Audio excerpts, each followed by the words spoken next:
Si tuvierais una enfermedad, ¿utilizaríais un talón de azúcar para curaros? Pero, ¿y si os lo recomendara un médico? ¿Continuaríais usándolo? Pues esto es lo que ocurre hoy en día alrededor del mundo. Y a esta práctica se le conoce como homeopatía. Sí, homeopatía. La homeopatía se creó hace más de 200 años y su propulsor fue el médico alemán Samuel Hahnemann, basándose en su doctrina de lo similar cura lo similar.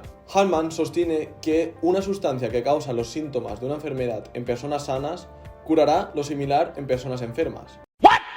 Es decir, si una persona enferma de gripe A toma un medicamento homeopático con proporciones pequeñas de gripe A, se curará, porque lo similar cura lo similar. Increíble, ¿verdad?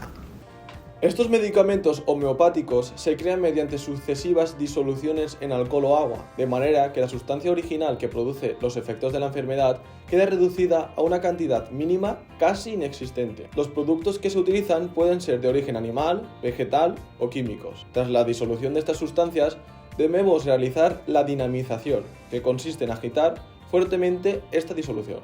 La mayoría de la gente que consume estos productos homeopáticos para curar ciertas enfermedades lo defienden por ser productos antifarmacéuticos. Bien es sabido por todos que grandes farmacéuticas están detrás de la fabricación y distribución de estos productos homeopáticos. No dejan de ser productos caros vendidos como naturales, pero al fin y al cabo son caramelitos de azúcar. Lea las instrucciones de este medicamento y consulta al farmacéutico.